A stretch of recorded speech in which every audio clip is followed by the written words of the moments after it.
I have 5 little rules that you can follow as you find your spark and bring your spark to life. The first is to go after the things that you want. The rule is you can go after whatever you want. You just cannot deny anyone else to go after whatever they want. So the point is you don't have to wait in line. You don't have to do it the way everybody else has done it. You can do it your way. You can break the rules. You just can't get in the way of somebody else getting what they want. That's rule number 1.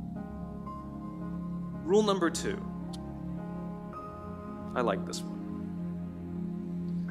In the 18th century, there was something that spread across Europe and eventually made its way to America called puerperal fever, also known as the Black Death of childbed. Basically what was happening is women were giving birth and they would die within 48 hours after giving birth. This Black Death of childbirth was the ravage of Europe, and it got worse and worse and worse over the course of over a century. In some hospitals, it was as high as 70% of women who gave birth who would die as a result of giving birth. But this was the Renaissance.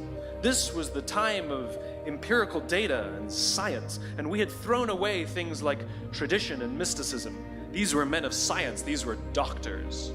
And these doctors and men of science wanted to study and try and find the reason for this Black Death of childbed, and so they got to work studying, and they would study the corpses of the women who had died.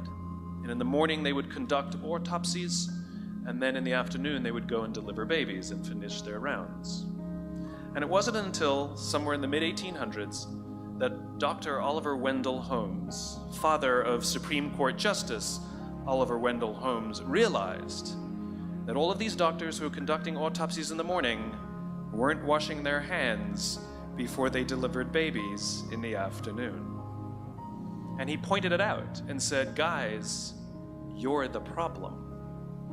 And they ignored him and called him crazy for 30 years.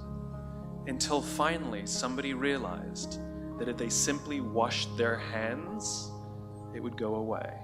And that's exactly what happened. When they started sterilizing their instruments and washing their hands, the Black Death of childbed disappeared. My point is, the lesson here is, sometimes you're the problem.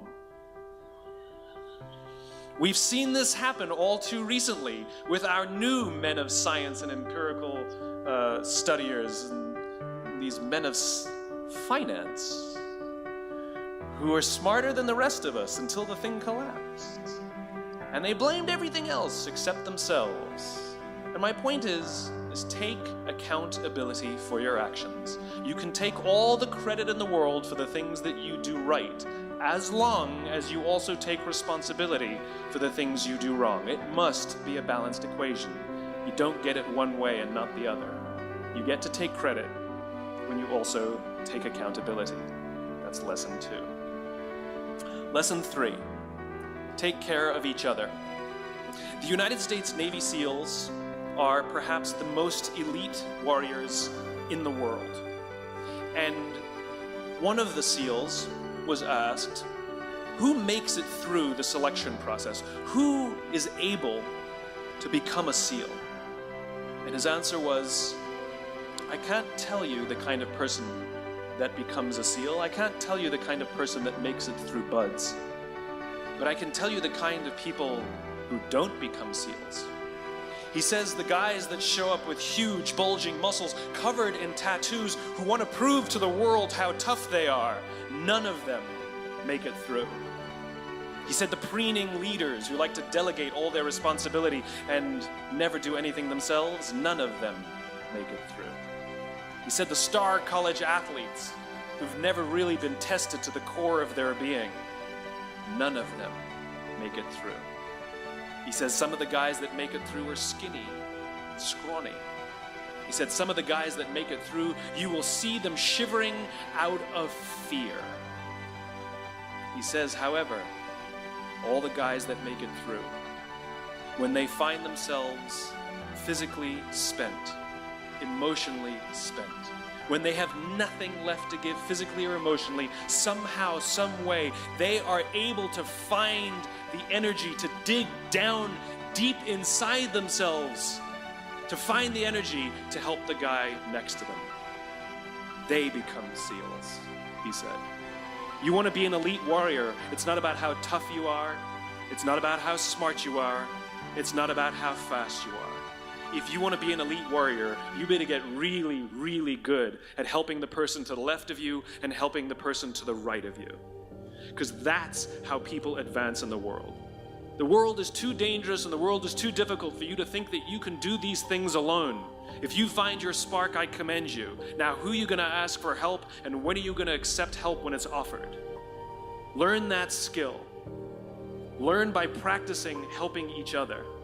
It'll be the single most valuable thing you ever learn in your entire life.